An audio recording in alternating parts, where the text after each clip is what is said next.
Ahí te gustó. Bueno, ¿empezamos con la charla? Vámonos. Buenos días, mi nombre es Alberto Lovera, yo soy cirujano de planta del Hospital 4 de Junio. En primer lugar, quiero agradecer a los invitados y a los demás colegas que nos acompañan hoy en la charla de hoy. Como invitados tenemos al doctor Juan Pecol. Si lo conocen, el doctor es el jefe de servicio cirujano del Hospital Italiano de Buenos Aires y su jefe de la unidad de trasplante hepático. También lo tenemos al doctor Gustavo Smith, que es el presidente de la Asociación de Cirugía de Corrientes y médico de planta del Hospital Escuela. El que le va a comentar el caso es el doctor Francisco Ayala, es médico residente del segundo año del servicio.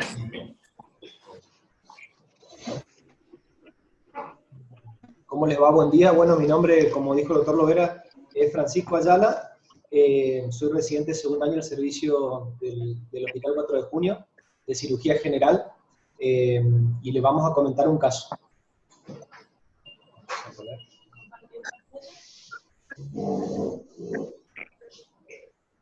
Y silencia a todos y están los comentadores.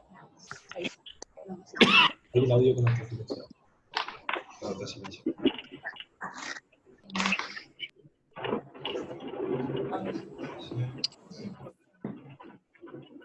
Ahí está. Hay un audio que no está silenciado. ¿Empezamos? Disculpen que...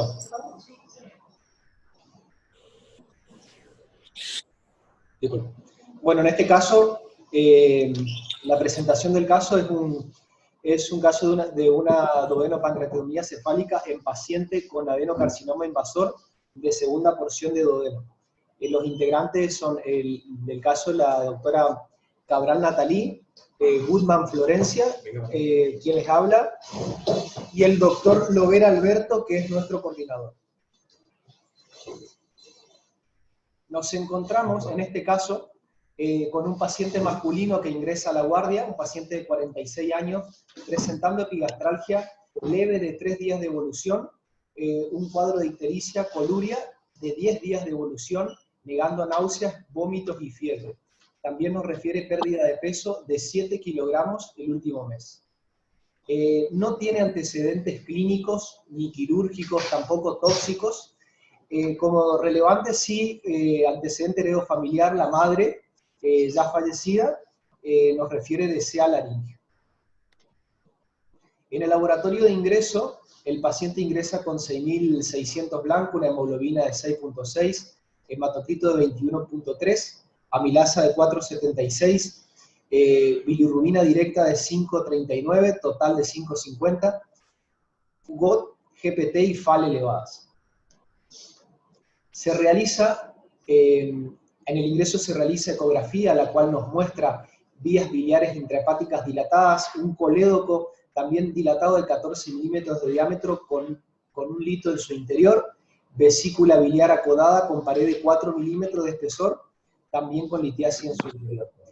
Páncreas heterogéneo y el resto sin particularidades. En la tomografía de ingreso, vemos la tomografía de ingreso del paciente. Lo que se observa, bueno, como relevantes son las vías biliar intrahepática y extrahepática dilatada, la vesícula biliar de pared engrosada, colédoco dilatado aproximadamente 10 milímetros y un duodeno que impresiona engrosado en la primera porción, un engrosamiento irregular, bueno, a nivel de primera y segunda porción. El páncreas se lo ve heterogéneo y hay una marcada distensión, bueno, de la cámara gástrica sin presencia de adenopatías retroperitoneales. Este es el informe tomográfico de ingreso del paciente.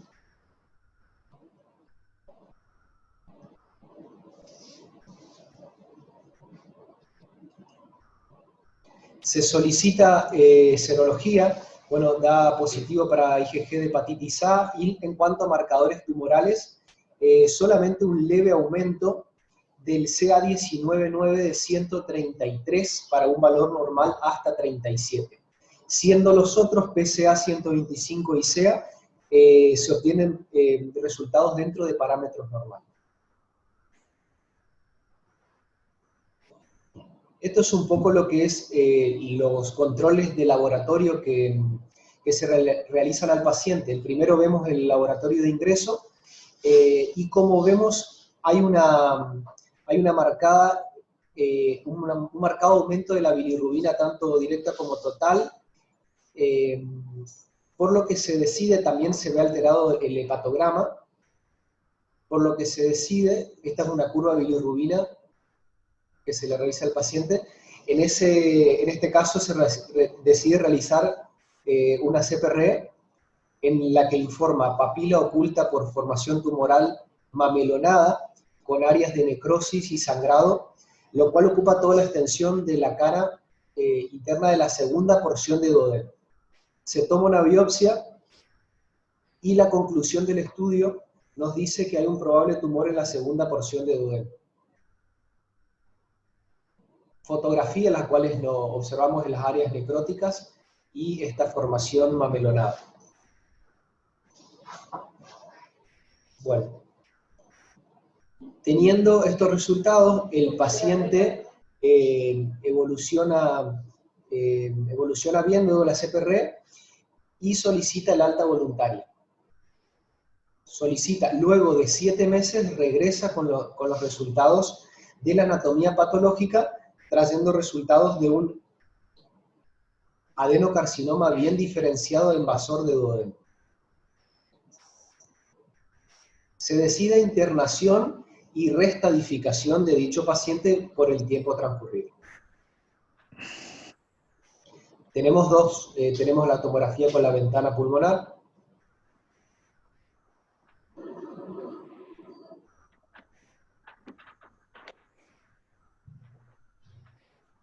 en la cual, bueno, no tenemos imágenes significativas.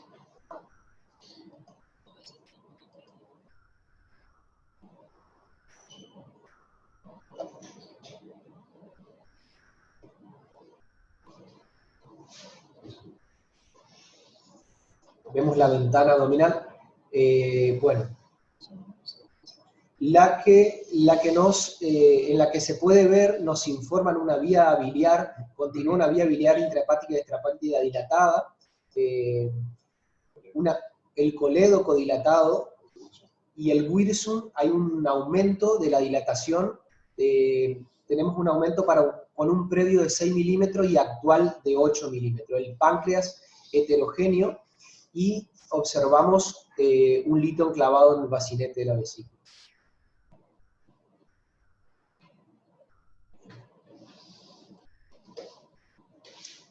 Por lo que se decide, en este momento nos encontrábamos con faltante de insumos y estábamos imposibilitados para hacer una CPR. Se decide un drenaje percutáneo biliar interno-externo. Estos son los datos laboratoriales previos al procedimiento, que son los del día 10. El paciente se encontraba...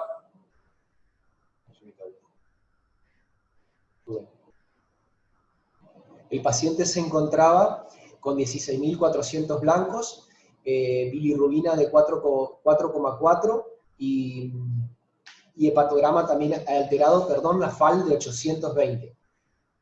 Se realiza el drenaje percutáneo biliar interno-externo, y estos son los de la derecha, son al presentar el paciente criterios de colangitis, se decide realizar este drenaje, siendo estos los datos previos y posteriores al procedimiento.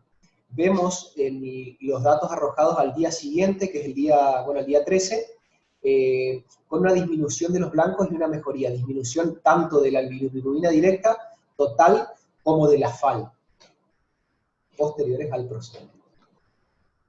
Se toma muestra durante el procedimiento en la que obtenemos positivo de la bilis, la que obtenemos positivo para Klebsiella pneumoniae sensible a ampicilina sulbactam. El paciente evoluciona bien y se programa duodenopancreatectomía cefálica con preservación de píloro, basándonos en todos los estudios previos. A la semana aproximadamente se decide intervenir al paciente. Los datos de laboratorio previos a la cirugía se transfunden previo a la cirugía 2 unidades de plasma y 1 de glóbulos rojos.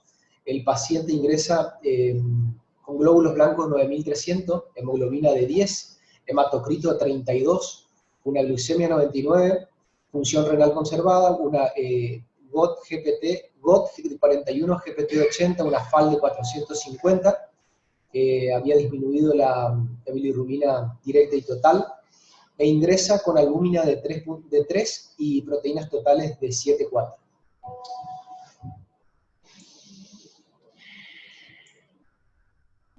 Bueno, estos son los datos, estas son las fotos durante el procedimiento.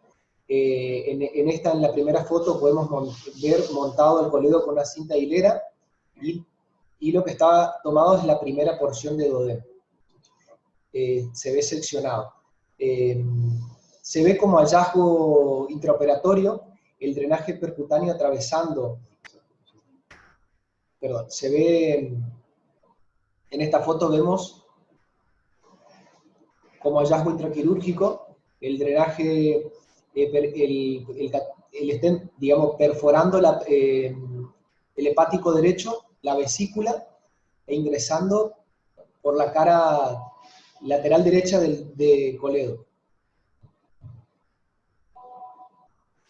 Por esto se decide realizar por lo que se decide retirar el stent primeramente y hacer una colecistectomía de fondo a cuello. Se decide completar la cirugía, retirar y seccionar el coledo. En estas fotos vemos la presentación del tubo de Kerr.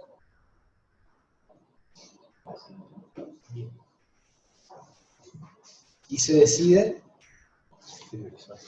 exteriorizarlo. Se decide exteriorizarlo a través del orificio de entrada del catéter. Bien, lo que se realiza es una reconstrucción pancreático-biliodigestiva a lo Child, con anastomosis duodeno-yeyunal inframesocolónica. Con respecto al tubo de Kerr se coloca la pata corta en proximal y la larga hacia distal, reforzando la anastomosis. Observamos la pieza.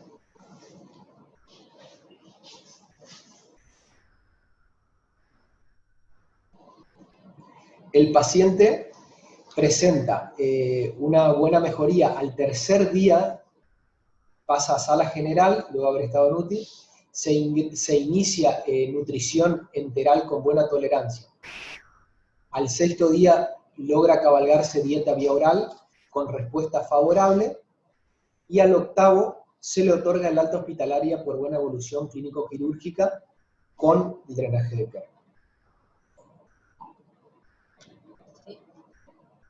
La anatomía patológica nos informa un adenocarcinoma invasor tipo intestinal, grado 2, moderadamente diferenciado, de medidas de 7 por 3 centímetros, localizado en duodeno y ampolla duodenal, que infiltra hasta la capa muscular propia y compromete el tejido pancreático en una profundidad de 0,5 centímetros.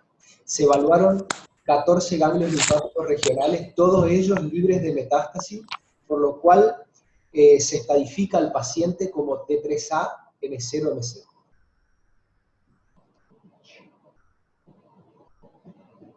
Gracias. Bueno, acá le vamos a dar, le damos... el audio. El audio todos.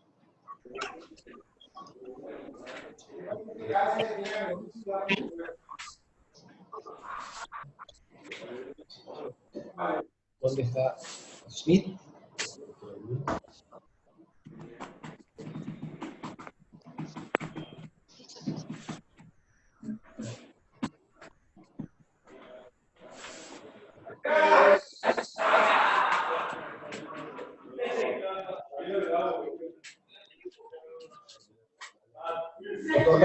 Doctor Pecol. Está apagado la 1. Ahí está. Doctor Lo Pecol, abrí mi audio, no sé si buen me día. escuchan. Día. Lo escuchamos bien. ¿Me escuchan bien? Sí, doctor. Bueno, primero gracias por la invitación de participar en esto, la verdad que es muy bueno, como le decía recién a Samuel, que estemos un sábado discutiendo pacientes y aprendiendo, creo que una cosa buenísima, así que un gusto estar con ustedes. Hoy la tecnología Zoom nos permite estar en todos lados, tomando café, comiendo galletitas, así que respecto al caso, bueno, la verdad que es un caso interesante. Me anoté algunas cosas acá, si quieren se las comento. ¿Está bien?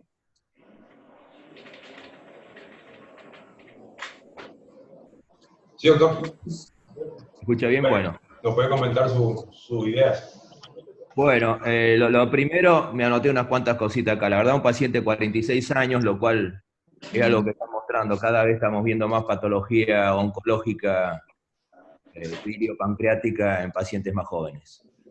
Y en general el hallazgo en pacientes más jóvenes, en general, acarrea un peor pronóstico. Son observaciones macro, ¿no?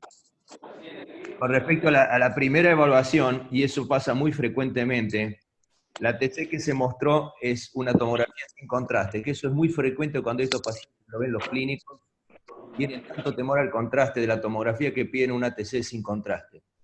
Y para estadificar un paciente con estas neoplasias, una TC sin contraste es muy complejo. Pues no sabemos si hay compromiso vascular, no hay compromiso vascular. La segunda TC que se hace, que ustedes muestran, sí se ha hecho con contraste, aunque son cortes tardíos, lo cual uno puede en este momento definir mejor la receptividad. Creo que eso es lo primero para insistir. Cuando vamos a verificar a estos pacientes, debemos exigirle a los radiólogos que no hagan muy buenas TC, con tiempos arteriales, con tiempos portales mínimamente. El marcador CA19.9 estaba elevado, no era tremendo, lo cual eso también nos sirve sobre todo para pensar si la enfermedad está diseminada o no, y encontrar lógicamente un CA19.9 en un paciente con relativa colestasis y bajo da relativa tranquilidad. Si tuviera un CA19.9 de 10.000 me estaría preocupando en ese momento. Y por otro lado muestra esto que hay pacientes que tienen suerte, porque se fue y volvió después de 7 meses. Y después que volvió de 7 meses, la evaluación en la tomografía es prácticamente la misma. Es más, había ingresado con más bilirrubina en la primera internación que en la segunda, sin que se le haya hecho nada.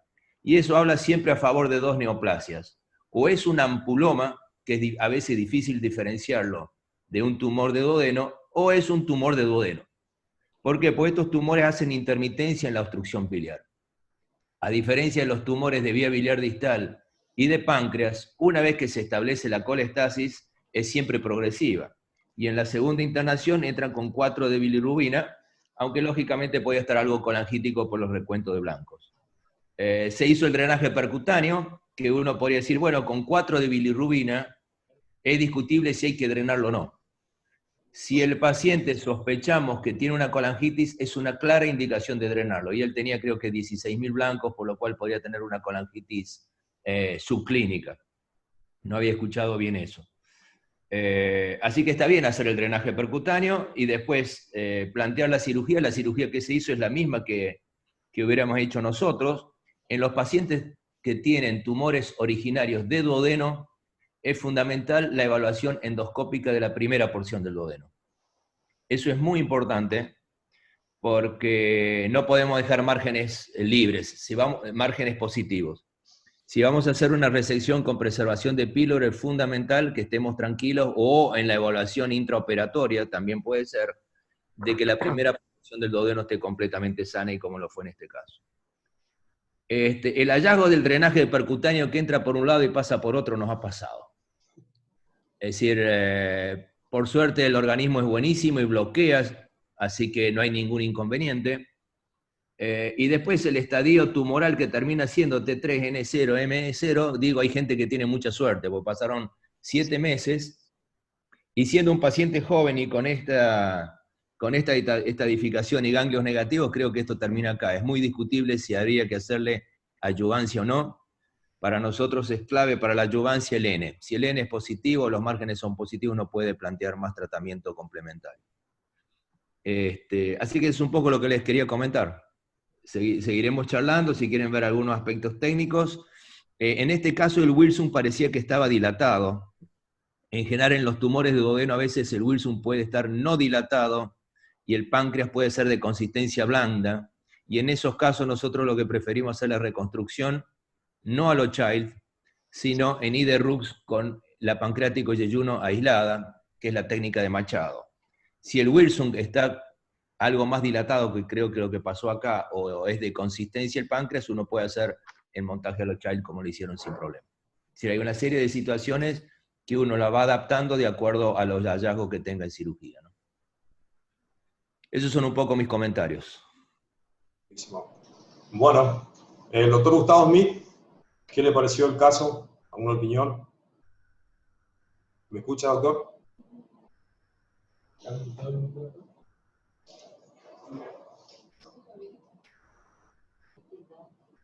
No, Rivera está hablando con Ah, no tiene audio.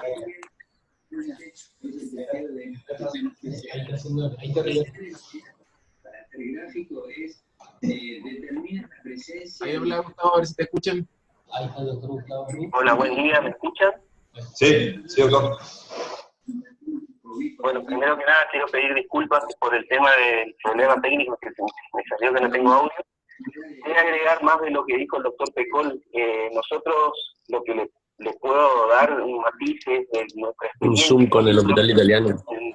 En nuestro medio no tenemos mucha casuística de cáncer de páncreas. Los que nos llegan generalmente son irresecables y estaremos más o menos en 5 o 6 BPC al año, o sea que nuestra casuística no es gran cosa.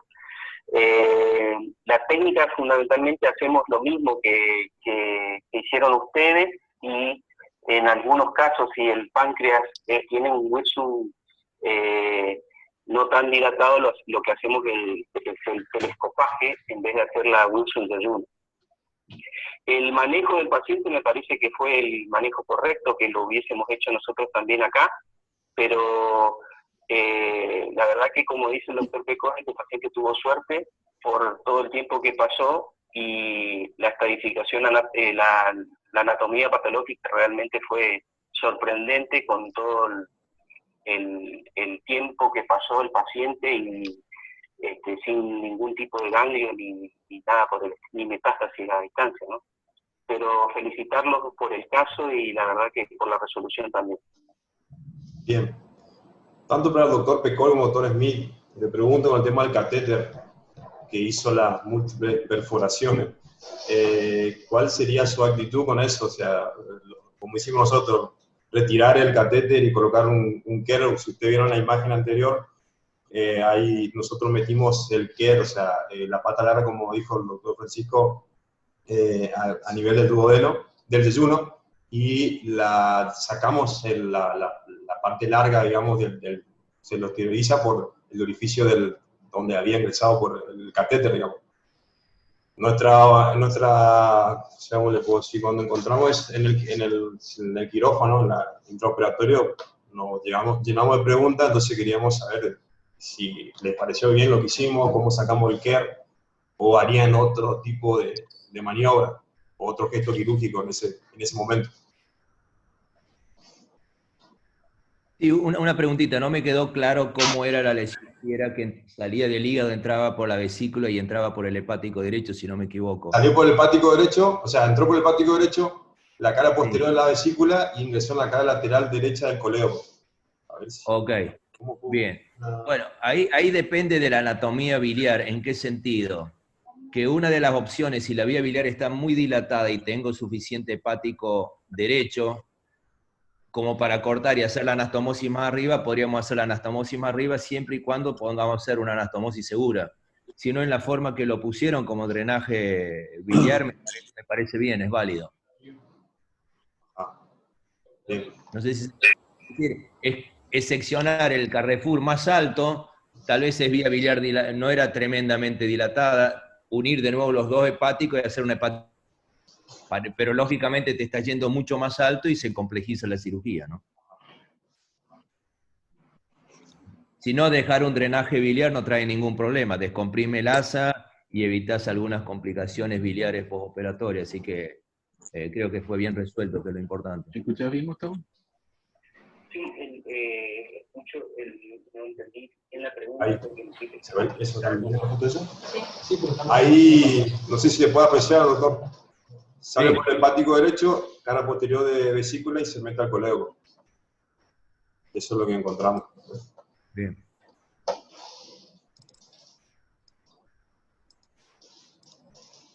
Sí, está bien, hicieron anastomosis con el hepático común y dejaron el Sí, tubo que era un pues, hepático hicimos hepático derecho y ahí. cortando el asa. Así es lo que hicimos. Bien, La perfecto. salida del KER pusimos por el orificio de... ¿cómo Del dice? hepático derecho. Del hepático. Está bien. Sí, es válido, está bien, está perfecto. ¿Cómo anduvo el paciente? Esa es Bien. la pregunta. Bastante bien, Para doctor, ti. por suerte. Y gracias a los cirujanos. Va a comentar el doctor Smith tu pregunta, Alberto. Bueno, dale. Dale, Gustavo, te escuchan.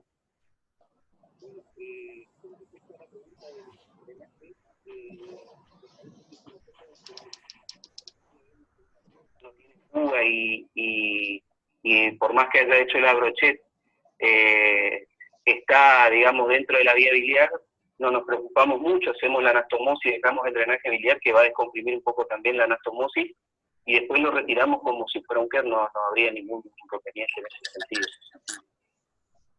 Bien. Buenísimo. Y quiero avisar que en 10 minutos se va a cortar la conexión y ahí vamos a mandar de vuelta el nuevo link para ingresar antes que se corte. ¿Cómo hago para abrir toda esta ventana? ¿Sí? Dejar de compartir. Ahí. En este. Eso. Bien. Aparte de los, digamos, yo fui uno de los cirujanos de la cirugía esta, lo tuvimos al doctor Gustín y al doctor Naus. Quisiera que ellos me compartan alguna opinión, a ver qué, mirando desde afuera, digamos, por decirlo así, qué opinan, tanto el doctor Gustín como el doctor Naus, Samuel Naus. Bueno, antes que nada quería agradecerles que se estén presentes el doctor Smith un día sábado y muy especialmente al doctor Juan Pecol. Lo quería saludar diciéndole Dober Dan, Slavnik, Joan Pecol, de esloveno a esloveno, Dobrodošli. Verdad. Me llamaba la atención la banderita que tenés colgada atrás. Dije eso, velo de Modror, de hecho, es bandera eslovena. Ese es para usted, doctor, para eso lo sé. Bueno, con respecto a, usted había dicho que quería comentar algunos detalles técnicos y lo veo que está también en comunicación Leandro Pierini, Samuel Ruiz y Pablo Salazar. A usted le quería pedir que por favor nos informe sobre los detalles técnicos que quería comentar y al resto del auditorio y a usted también le quería preguntar cuántos casos de adenocarcinoma del duodeno operan por año o hace cuánto que no operan ninguno. A mí me está preguntando. Sí, sí, sí. Sí, bueno, dentro de los tumores periampulares, el más raro es el duodenal. Yo el último que operé fue en noviembre del año pasado. Después vinieron las vacaciones y después vino el COVID, así que hace una semanita que hice una laparoscópica, fue todo lo que hice en los últimos 3 meses. Pero es una patología poco frecuente. Lo cierto que hay que saber que dentro de las patologías periampulares es la que mejor pronóstico tiene y la que mayor índice de estabilidad tiene, porque en general está lejos de los vasos. Y respecto a la técnica, la única variante que yo planteaba, dependiendo si el paciente cuán ictérico está y sobre todo si está obstruido el Wilson y se dilata, es la reconstrucción que hacemos. Nosotros siempre que podemos hacemos preservación pilórica. Creo que es fabulosa, es una cirugía que va rápido, es mejor desde el punto de vista nutricional para el paciente y no cambia la radicalidad de la cirugía. Con lo cual, toda vez que se pueda hacer, es recomendable hacerla. Y lo único que se modifica un poco es cómo hacemos la pancreático yeyuno, y en ese sentido sí hay que... ¿Cuál es el concepto? El concepto es que si el páncreas es blando, el Wilson es finito, tengo mucha más chance de fístula pancreática. Entonces, si la fístula pancreática está excluida del flujo biliar y es solamente pancreática, es muy manejable. Que ese es el problema cuando hacemos el montaje a los child. El montaje a los child se te pincha la pancreato yeyuno y en general es pancreato yeyuno, es pancreática la fístula y biliar también. Lo cual se infecta y si se infecta vienen las complicaciones hemorrágicas. Con lo cual, ante la menor duda de que vamos a tener una fístula pancreática, preferimos hacerla separada. Pero vuelvo a decir, no lo hacemos siempre, sino cuando el Wilson es muy finito, que nos tenemos que poner lupa, 7 ceros, no lo invaginamos, o cuando el páncreas es muy blando, entonces los puntos de refuerzo que pones realmente no son consistentes. Es decir, esas serían las variantes. Lo que sí hay que saber es una cosa, cuando yo hago la anastomosis pancreato-yeyunal, en esa asa que mide más o menos 70 centímetros, la única anastomosis que va metida ahí es la pancreático-yeyunal. No hagamos en esa asa la gastro entero porque la estamos complicando, no lo estamos excluyendo del tránsito digestivo. Porque hay algunos que hacen la biliar sola y la pancreático yeyuno y la gastro entero en otra asa, entonces no cumple al menos el... No, yo creo que lo dejo abierto un hueco. Muy bien. Leandro Pierini, ¿ustedes tienen alguna diferencia con respecto a esto? ¿Me escuchan? Sí. ¿Sí? Bueno, felicitarlo primero, muchísimas gracias, felicitarlo y felicitarlo por el caso y la resolución del caso, ni hablar. Es un gusto estar conectado, y más un sábado de la mañana. En cuanto a la experiencia que tenemos, obviamente, en DPC por tumores duodenales es baja. Justamente vos le preguntaste a Juan, ¿hacía cuánto? Nosotros tuvimos un caso hace un mes, un hombre de 58 años, con un cáncer duodenal que se presentó con una anemia muy marcada, le hicieron el diagnóstico, caso la ictericia que con el paciente de ustedes. Lo que sí quiero aclarar que todos estos pacientes nosotros, previo a la cirugía, lo estudiamos bien familiarmente, antecedente de poliposis adenomatosa, le hacemos colonoscopía también, sobre todo este paciente con esa edad creo que no es cierto, de alguna manera estudiar que no haya un factor genético por la baja incidencia de los tumores duodenales. Y en cuanto a la reconstrucción que nosotros hacemos y la técnica, nosotros no preservamos píloro, repito, es baja la casuística en tumores duodenales, pero no preservamos píloro cuando se hace una DPC, y la reconstrucción que hacemos es tal cual lo dijo Juan, cuando el Wilson no está dilatado, que generalmente estos tumores, la dilatación del Wilson y el páncreas es un páncreas blando, etc., lo hacemos de Niederrux, es decir, la anastomosis del páncreas por un lado, la hepático y la gastro por el otro lado. Y lo que sí hacemos, a diferencia creo de lo que presentaron, es dejar a estos pacientes y realmente a todos la DPC se lo dejamos, si bien no hay una demostración científica quizás que avale tanto esta conducta, pero se la dejamos rutinariamente. Disculpa, Leandro, pero justo se interrumpió el audio y no escuché la última parte. ¿Qué era lo que le dejan? Yeyunostomía de alimentación a todos estos pacientes. A todos estos pacientes les dejamos que, si bien no hay quizás una demostración científica, un aval, a todos se lo dejamos, nos ha ayudado en caso de filtraciones, de fístulas, de pancreatitis del muñón, a manejarlos nutricionalmente y que salgan muchas Perfecto. veces adelante. Doctor Smith, doctor Samuel Ruiz, ¿alguna opinión? ¿Usted qué opina? Bueno, ¿qué opino? La yeyunostomía ¿Qué opina, si querés? siempre la dejamos por las dudas que tengamos alguna fístula, y si la yeyuno no es necesaria, después se la quita porque el paciente ya empieza a alimentar por boca, lo tratamos de hacer lo más precozmente posible, pero La exclusión en el asa de páncreas no la hemos hecho, pero me parece una buena, la mejor alternativa, digamos. Y el telescopaje a nosotros realmente lo hacemos muy poco, pero cuando es necesario, cuando el páncreas es blando, lo hacemos. Nosotros hemos, si me preguntan cuál fue la última cirugía de telescopaje, fue en una laparoscópica, pero nosotros la laparoscopía realmente, tenemos que ser sinceros, no nos ha ido bien en la duodenopancreatectomía laparoscópica, y hemos dejado de hacerla porque varias, digamos, razones. Una, la poca casuística, y segundo, que no nos fue bien. Entonces preferimos hacer la cirugía convencional nada más abierta, y en la mayoría de esas cirugías abiertas podemos hacer la Wilson Jejunum.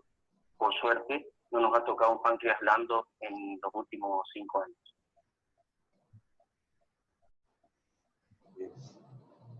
Samuel, te escuchamos. No aportar nada nuevo, pero un poco verme. Yo soy cirujano general, así que no tengo la visión del que se enfoca solo en biliar. Mi formación inicial fue con el doctor Miguel Stati. Nosotros en esa formación en el privado de comunidad aprendimos a hacerla con, no solo de Miguel, sino del padre, en doble I de RUC. Entonces, mientras hice cirugía abierta, sobre todo cuando trabajé con vos, Diego, en el Chaco insistía mucho en el doble montaje, haciendo que la pancreática esté aislada, porque era realmente el lugar donde se te complica la DPC, es el lugar más frecuente donde se complica, y el de mayor complejidad. También era la época en que empezaba lo percutáneo en todos lados. Hoy cambió este concepto. Y bueno, yo no te pude escuchar, no sé si terminaste. No, lo que yo quería comentar un poquito, agregando nomás un devenir histórico mío, que de entrada montábamos el asa en doble I de RUC, como lo comentaban, en la época, yo estoy en la transición de lo mini-invasivo y lo previo en mi formación, y después cuando volví a Mar del Plata me enfoqué solo en la cirugía torácica, que es mi segunda especialidad, y a instancia de Pablo Salazar, hace 6, 7 años empezamos a hacer DPC laparoscópica, y me reconvocaron si quería hacer la parte de resección. En ese grupo ya llevamos más de 20 y pico de casos hechos, y entonces el montaje era muy complejo. Con el doble de RUC lo hicimos, pero en realidad seguimos la línea del doctor Abun, y bueno, un poco el italiano también tiene la misma línea, y ahí cambiamos, lo que quería decir, algo que decía Leandro, el uso de la yeyunostomía. Como el montaje de la anastomosis gástrica o duodenal, dependiendo de cada uno, es lo último, progresamos una sonda cuando la necesitamos y abandonamos la yeyunostomía. Tuvimos un par de malas experiencias, que la yeyunostomía fue el punto de complicación. Entonces, en el montaje final, sobre todo en la cirugía laparoscópica, emplazar la yeyunostomía correctamente, para que no sea el pie de codo para la presión de la anastomosis, sobre todo cuando uno solo asa, es un tema que hay que tenerlo muy presente. Y nuestra solución, que la pudimos encontrar, de requerir nutrición enteral, la colocación de una sonda transanatomótica distal. Pero después el resto, el paciente es chaqueño. Yo creo que voy a hacer una opinión de ex cirujano chaqueño. Le pusieron el drenaje percutáneo para que no se vuelva a ir. Porque si no le ponían el drenaje percutáneo, si el paciente mejora, se quiere ir. No se quiere quedar internado. Después el resto, felicitarlo a Juan Pecol por la predisposición de estar abierto siempre a los requerimientos. Y yo, como siempre le digo, aunque hoy esté en Mar del Plata, mi corazón quedó en el Hospital de Esas Peñas, así que para mí un placer participar en todo esto. Gracias, Samuel. Está presente el jefe de servicio de cirugía de 4 de junio, el doctor Julio Rivera. Te escuchamos, Julio. Sí, ¿qué tal? Yo les quería decir, como Mirta, digamos, yo no soy rencoroso, pero tengo memoria. Me acuerdo que operaron esto cuando yo estaba en el Congreso de Cirugía, esa no se las voy a perdonar, porque esta es una cirugía que nos gusta hacer a todos, que somos capaces de pagar para operar. Como comentario, bueno, yo hice mi residencia en el Hospital de Clínicas, hice la posbásica en cirugía digestiva, si bien me quedé más con la parte de esófago y estómago. La reconstrucción ahí la hacíamos un poquito distinta, la hacíamos, al contrario de lo que dice el doctor Pecol, con una sola asa, haciendo las 3 anastomosis ahí, y la verdad que escuchándolo yo digo, pero ¿cómo no hacíamos al revés antes si esto es lo más lógico y es lo más seguro? Pero bueno, son escuelas, creo que son los 2 hospitales de referencia en toda Sudamérica, y por ahí la conclusión es que cada uno tiene que hacer lo que tiene experiencia y lo que le sale bien siempre. En cirugía de esófago nosotros decíamos que el esófago es una cirugía de detalles, y el equipo que teníamos armado de esófago, el que hacía la anastomosis cervical, hacía siempre la anastomosis cervical, el que hacía la disección, hacía siempre la disección, o sea, cada uno estaba especializado en una parte, en un tiempo de estas cirugías, y se dedicaba a eso exclusivamente. La duodenopancreatectomía, comparándola con la esofagectomía, son una de las cirugías que más morbimortalidad tienen en relación a la experiencia del equipo quirúrgico, incluso más que la cirugía cardiovascular. Entonces, está bueno que cuando se hacen estas cirugías, me parece, el equipo que está armado, sepa cada uno qué rol le toca hacer. Por ahí la pregunta que le hacían al doctor Pecol, que ellos ven en un mes los páncreas que nosotros vemos en 2 años. Entonces, por eso cuando tenemos estos casos y queremos resolverlos, o podemos resolverlos, que queremos estar todos acá.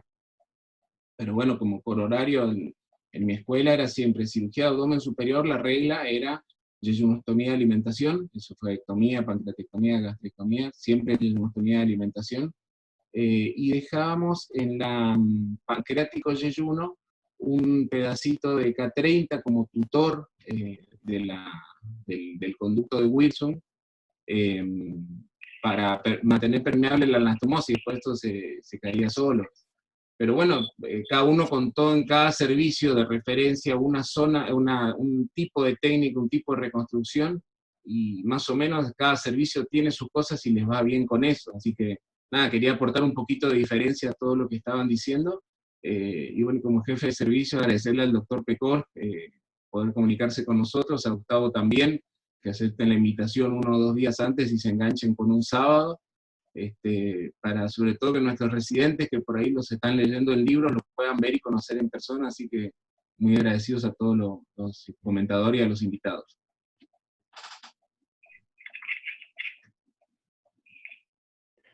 Sí, un comentario de lo que hiciste, Julio. Primero, muchas gracias por las palabras. Segundo, tenés la bandera de River atrás, lo cual me encanta. Y tercero, que lo que vos decís es así, uno tiene que hacer las cosas de la manera que está acostumbrado y que le va bien.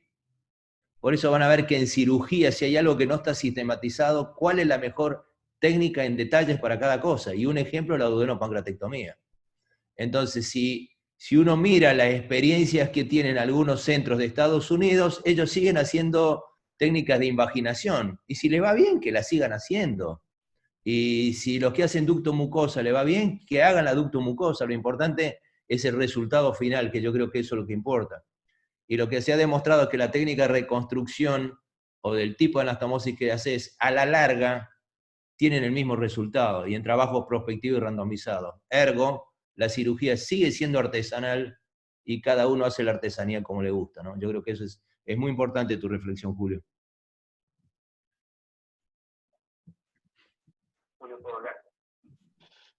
Le paso la palabra a Gustavo Smith.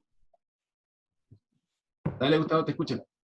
Bueno, Julio, antes que nada, muchísimas gracias por la invitación. Un gusto estar con ustedes, compartir con gente tan importante, el doctor Pecol, Samuel, todos los que están ahí. La verdad que son amigos y son Leandro Pierini, son todos gente muy bien formada, y la verdad que nosotros acá en Corrientes siempre miramos hacia Buenos Aires y siempre vemos a los grandes cirujanos y tratamos de copiar, pero muy orgulloso de que me hayan invitado para estar de comentador en la región, digamos, así que muchísimas gracias. Bueno, le cedo la palabra al coordinador.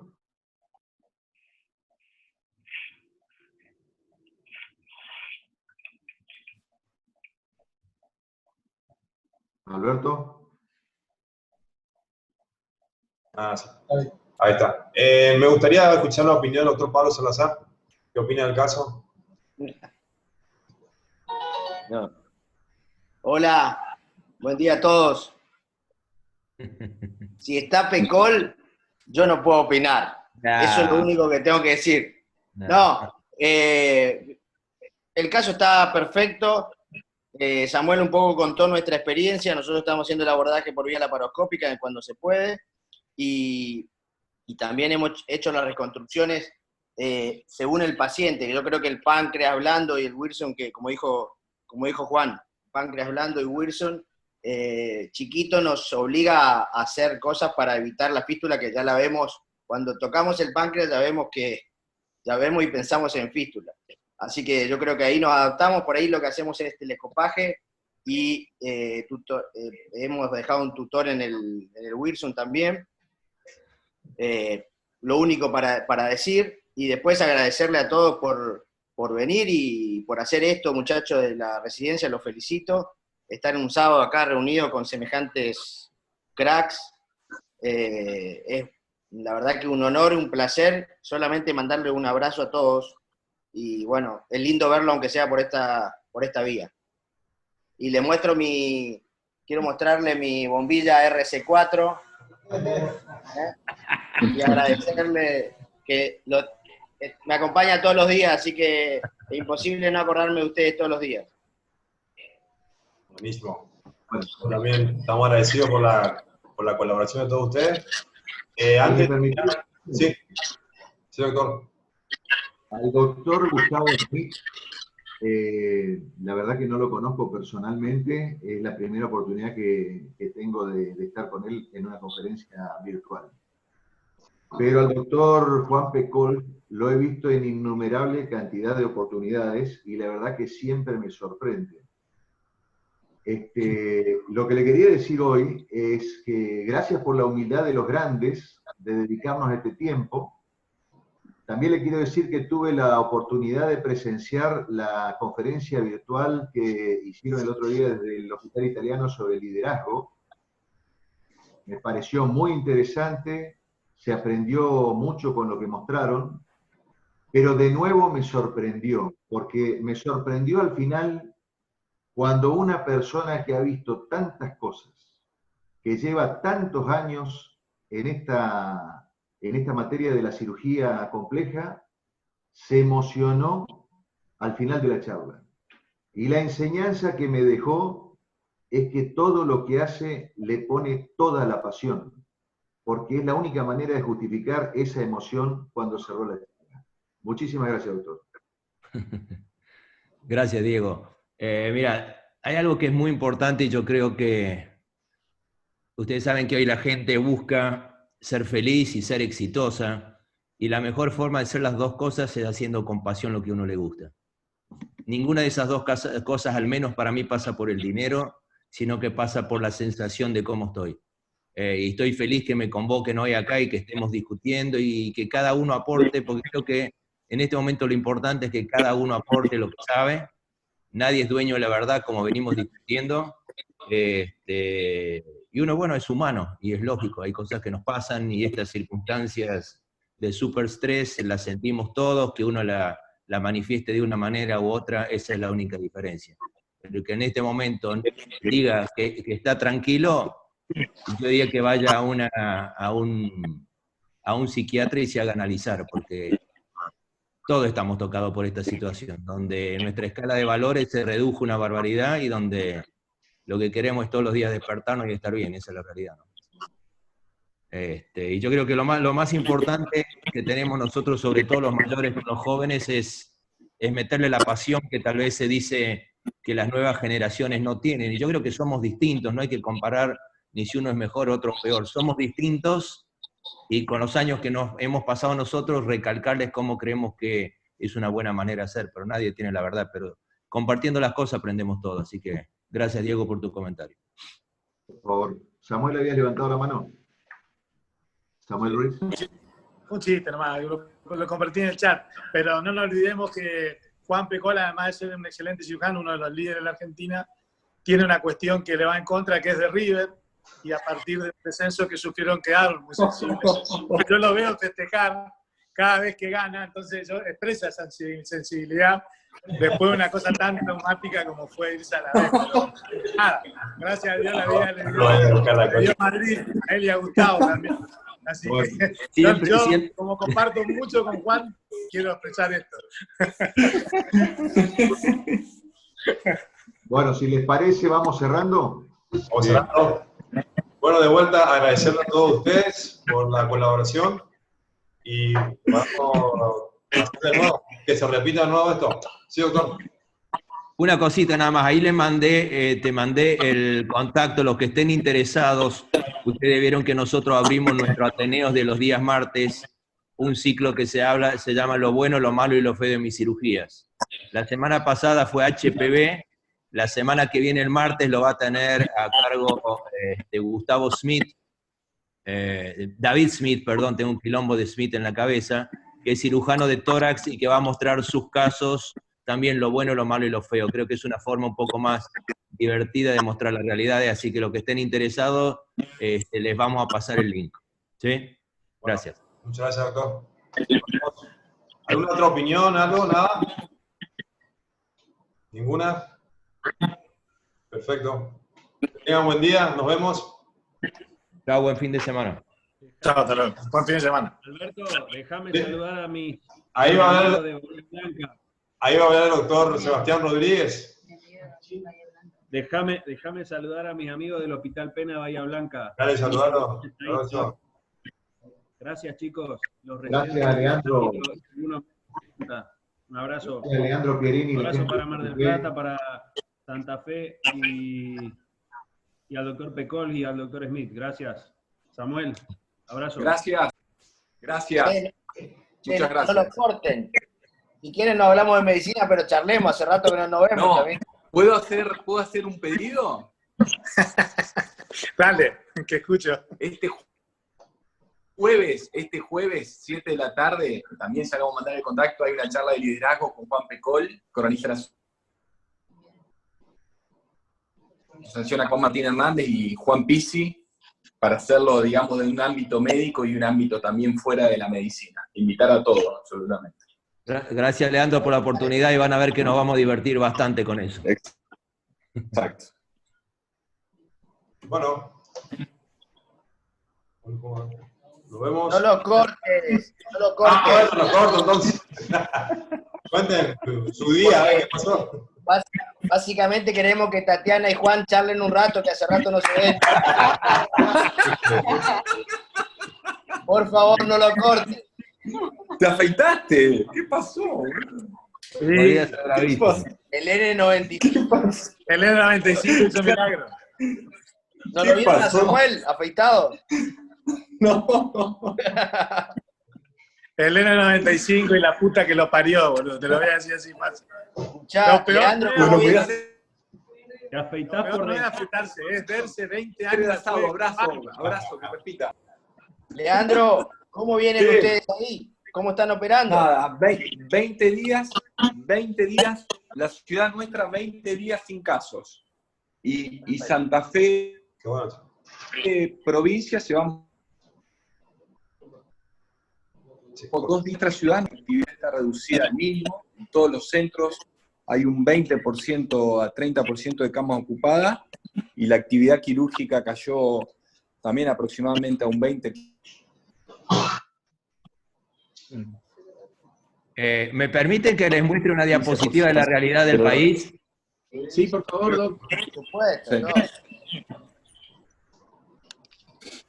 Miren, la situación que a veces parece que hablamos distinto, eso tiene que ver que somos un país tan heterogéneo, y si ustedes se fijan, esta es la realidad epidemiológica la semana pasada, cuando hubo que decidir si se levantaba o no la cuarentena. Este trabajo salió que algunas localidades se puede liberar la cuarentena y otras parciales.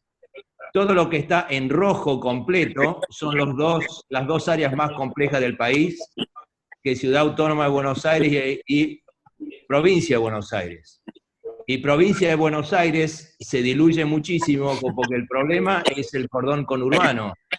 lo que forma el AMBA. Ergo, nosotros todavía tenemos que estar preparados para que nos peguen las próximas 2 semanas, porque si ustedes se fijan, eso es rojo todo, y muy distinto a Jujuy. Jujuy está en verde, con lo cual pueden salir a caminar por la calle, ponerse barbijo o hagan lo que quieran. Y este es un poco el problema cuando uno empieza a dar mensajes. Lo primero que decimos es que tenemos que adaptarnos a la realidad epidemiológica, que es lo que está diciendo Leandro. Leandro, si en Santa Fe no tienen casos, no se registran, es un buen momento para empezar a reactivar algunas actividades, teniendo muchísimo cuidado. A mí me mandaron hoy el documento de la Asociación Española de Cirugía, que plantea las estrategias de cómo reactivar la cirugía. Y no es que abro la institución y empiezo a operar, no. Tengo que estar seguro que los que yo tengo son COVID negativos, y a pesar de eso, tengo que tener todos los cuidados mandados a hacer. Con lo cual no es abrir la puerta y ya está, sino es que armar estrategias muy importantes a tener en cuenta. Es decir, que nosotros mismos en el servicio estamos reactivando la cirugía, porque lógicamente esto nos va a pegar económicamente, no hay duda, pero hay que tener muchísimo cuidado. Pero le quería mostrar esta diapositiva para que uno entienda que las realidades que tenemos en el país son distintas. Y eso es un poco el condicionante a la toma de decisiones de cómo se maneja una institución u otra, ¿no? Pero hay que tener muy presente eso. Por eso, hablar con los infectólogos de cada región y saber cuál es la realidad epidemiológica. Quería compartirles esto. Listo. Bueno, ahora nosotros en Chaco vamos a dejar de tener casos porque no tenemos más reactivos. Vamos a aplantar la curva. ¿Cómo están ustedes ahí en Chaco? Chaco es una cosa muy rara. Nosotros estamos en la segunda ciudad del Chaco, que es Saespeña. Tiene 120.000 habitantes y no sé por qué cosa del destino no tenemos ningún caso. Ningún caso. Nuestra capital, que es Resistencia, es como Wuhan, y el Hospital Perrando, que es el hospital central nuestro, es como el mercado de animales de Wuhan. El foco empezó ahí, y no empezó por un paciente, empezó por un médico. Y nos agarró totalmente, o los agarró totalmente desprevenidos. El 90 y pico de casos, de los 300 y algo de casos que hay, son de Resistencia. Ayer hubo 3 fallecidos en un solo día en Resistencia, o sea que es muy, muy distinta, parece como la provincia estuviera partida al medio. Y es cierto, no es lo mismo estar en Resistencia y manejarse en Resistencia que manejarse acá en nuestra ciudad, y es dentro de la misma provincia, así que como usted dice, hay que adecuarlo a cada área. Sí, sí. Yo estoy trabajando yo soy director de un sanatorio privado y estoy junto con el resto de los directores de clínicas, el intendente, el consejo y demás, tomando medidas en la ciudad, y acá por más que somos una zona verde y sin casos, se decidió mantener la cuarentena con las mismas reglas, porque si no esto es un descontrol, hacer un descontrol. Samuel, ¿ustedes cómo están?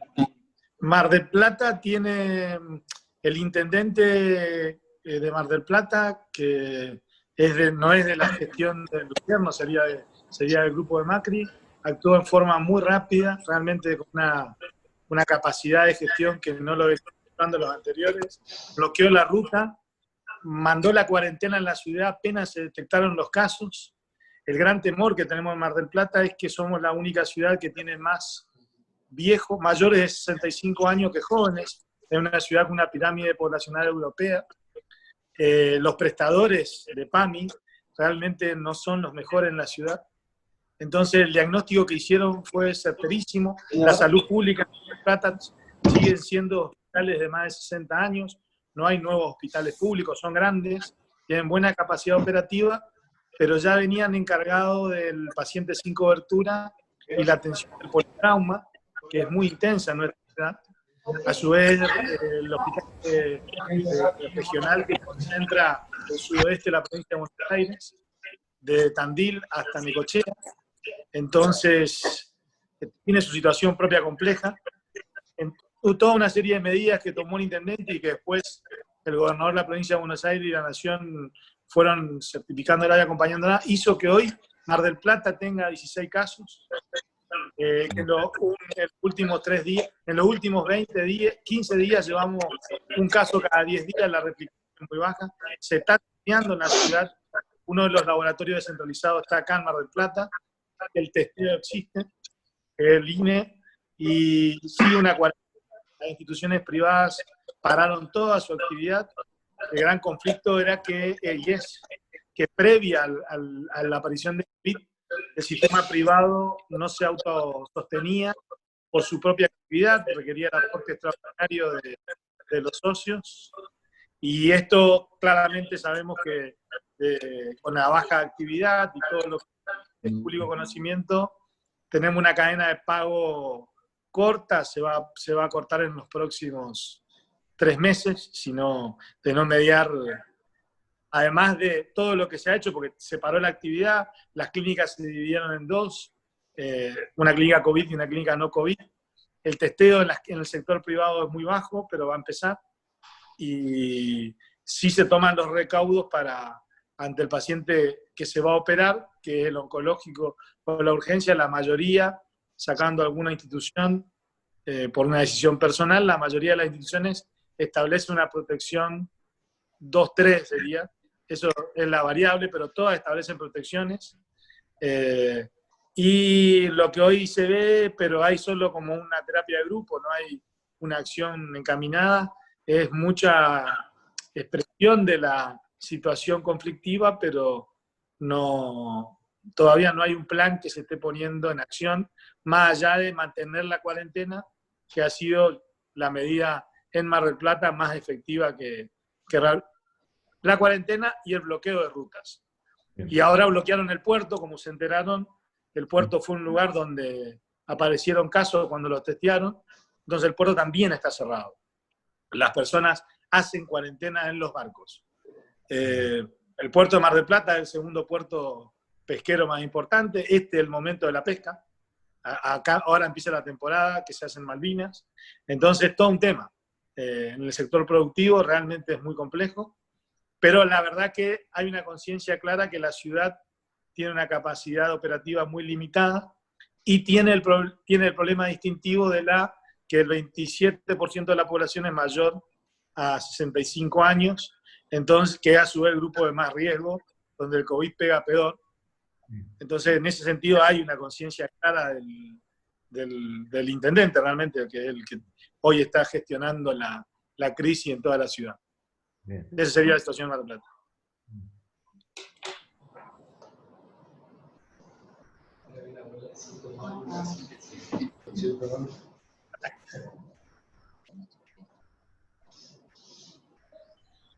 ¿Ustedes, Leandro, qué tienen planeado hacer? Mira, a partir de esto, la ciudad, a partir de estos 20 días que no ha tenido casos, de todas maneras seguimos, viste, como vos mostraste bien recién el gráfico, siendo una de las provincias rojas, así que seguimos en la cuarentena estricta, digamos, entre comillas. Después hay una realidad que es el microambiente económico de cada institución, que no está soportando mucho más esto, así que se está, particularmente nosotros en lo que es la parte pública, en el hospital, es tal cual, está al mínimo, trabajamos en grupo cada 15 días y se atiende nada más que las urgencias, pero en la realidad en la parte privada es distinta.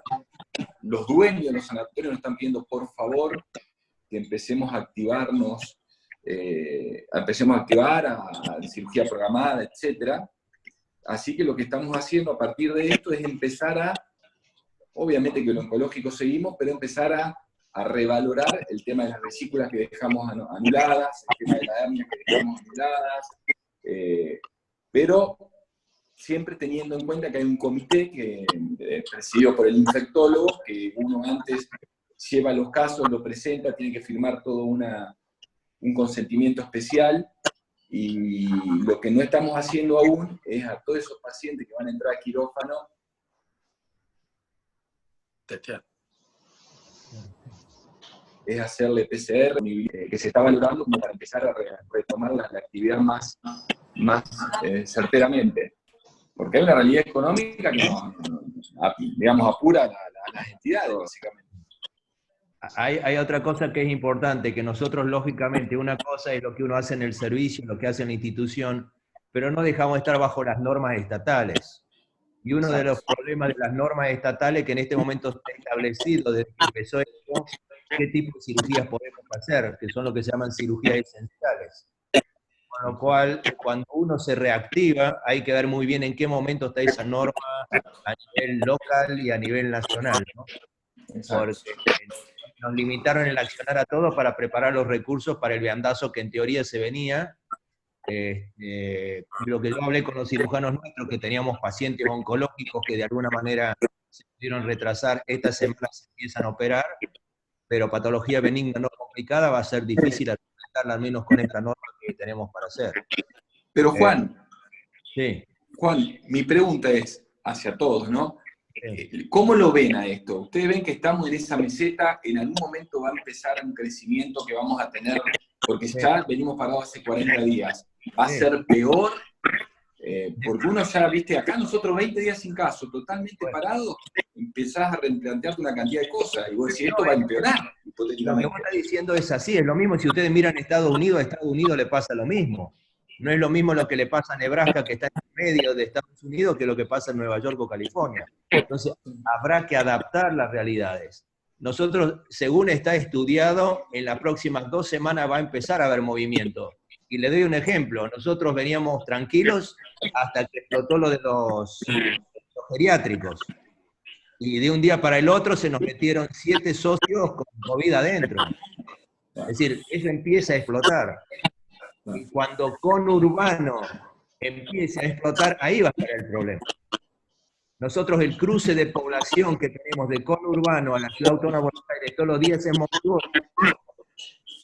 Por eso que tenemos que no bajar las precauciones, ¿sí? Que va a haber por una sencilla razón, porque el virus es así. Es decir, el ciclo viral se cumple, te guste o no, de más rápido o menos. Lo que hemos logrado es de pronto ser el modelo de Israel, por ejemplo, que tuvo un pico más bajo, pero también subo. La realidad es esa. Y ya sabemos que con esto vamos a convivir 2 años fácil. Con lo cual hay que rearmar las estructuras en cada lugar, sin duda. Pero creo que la clave es entender que las realidades son distintas. Y ese tiene que ser nuestro argumento para cada uno de organizarse con seguridad en su medio, ¿no? Sí. A ver, ustedes habrán escuchado ayer una noticia tremenda de cuestiones económicas con honorarios de los médicos del hospital italiano. Que nuevamente, como hace 2 semanas, fue una buena operación política porque depende de cómo es la información, cómo la usáis y lo que decís. Todo el personal del hospital tiene asegurado su sueldo. Acá estamos hablando de los honorarios profesionales de algunos que nos vienen, a los que no somos empleados del hospital. Es decir, ahí los médicos no tenemos relación de dependencia con el hospital. Con lo cual, esta norma no toca al personal del hospital. Sin embargo, ayer se salió a decir que el personal del hospital tenía una reducción del 12%, y eso es mentira. Esto otro sí fue algo que se convino entre las autoridades porque estamos viendo para dónde vamos. ¿Sí? Es un hospital con una carga importante y creo que tenemos que ser solidarios y precavidos porque es el único lugar que trabajamos y lo que hay que preservar son las fuentes de trabajo. Entonces, cada uno tendrá la manera de organizarlo y este fue el resultado de la reunión de la conducción con los distintos jefes de servicio y departamentos. Con lo cual, si ustedes recuerdan, nos pasó en la época de Alfonsín. En la hiperinflación, yo me acuerdo que fue cuando me casé, durante 1 año no vi un honorario. O en el año 2001, el que vivió la crisis del 2001, recuerda que también nos retuvieron, pero fue la forma de salvar las instituciones. Yo creo que es lo primero que tenemos que buscar. Sí. Así que contestándote nos está pegando a todos y no me cabe duda que nos va a pegar. No hay duda. Es decir, al menos los laburantes que somos nosotros no vamos a salir favorecidos. Los que pueden manejar los títulos de otro lado, pueden. Sí, totalmente. Sí, yo lo que te quería a eso es que yo creo que nos llegó el COVID antes. Sí. Antes de temporada. Entonces lo que estamos viendo es que no vamos a tener el pico de los turistas. Ahora, como el virus ya entró y eso mostró que entró en todos lados, va a entrar en la parte pobre del mundo, en el hemisferio sur. Entonces, lo que ya sabemos es lo que le pasó al hemisferio norte o lo que le está pasando. sabemos y han tenido todo, y ellos tienen una cuestión económica, realmente son los países que mueven el mundo. Entonces, esas decisiones económicas trascienden sus propias fronteras. China, Estados Unidos, Inglaterra. Ahora, nosotros no movemos el mundo. Y el debate económico, sacando Brasil, en Latinoamérica yo creo que son de más intrasociedad. Ahora, ¿qué va a hacer el COVID? Como dice Juan, en AMBA va a ser una cuestión inmanejable. Nosotros en Mar del Plata tenemos, el que tiene alguna percepción tiene mucho miedo por la cuestión de la población. Y económicamente yo creo que los médicos estamos haciendo lo que dijo tu psicólogo en la charla, el libro Saramago, que yo lo leí hace mucho. Uno quiere no ver cosas, hace una ceguera parcial. Entonces, plantea una hiperprotección, pero a su vez no se da cuenta que va a trabajar menos. Entonces, si no hace la ecuación simple de que va a gastar más y que le va a entrar menos, el quebranto económico individual ya está. Lo que pasa es que uno sabe que va a sobrevivir, ya son muchas crisis. El problema son las instituciones. Si el Estado mantiene la rigidez con las instituciones prestadoras médicas, las va a quebrar. No a una, como salió en La Plata, la va a quebrar cuando quiera. Por eso uno tiene expectativa de que eso sea lo que cambie. Después individualmente vamos a sobrevivir, se comerá arroz partido, volveremos a comer guiso, cosa que los médicos por ahí, ya no seremos primera marca, Leandro no estará tan fachero, pero uno tiene muchas estrategias, no es la primera crisis individual que vive. Yo creo en eso tengo mucha tranquilidad de lo mío. Lo que estoy muy preocupado es, sobre todo porque somos cirujanos, no podemos, la calidad de la cirugía de Juan no solo es por Juan, sino es por el ambiente que tiene alrededor que lo sostiene. Claramente cirugía es un grupo. Yo lo que hago hoy en la Colón no lo puedo repetir en otros lados. Hago muchas cosas que caminan en un filo. Fuera de la Colón no se puede hacer porque no tiene soporte que tenga posición. Lo mismo vos, Leandro. Ustedes en San Miguel escuchan, por ejemplo, trabajo en equipo. Aunque es público. Por eso digo, yo el sector privado estamos así, no sé cómo escribirlo, entre atentos y viendo que no hay estrategias visibles todavía, que es lo que estamos esperando. Eso nomás. Más dudas que certeza. Sí, a ver. Más dudas que certeza, como todos.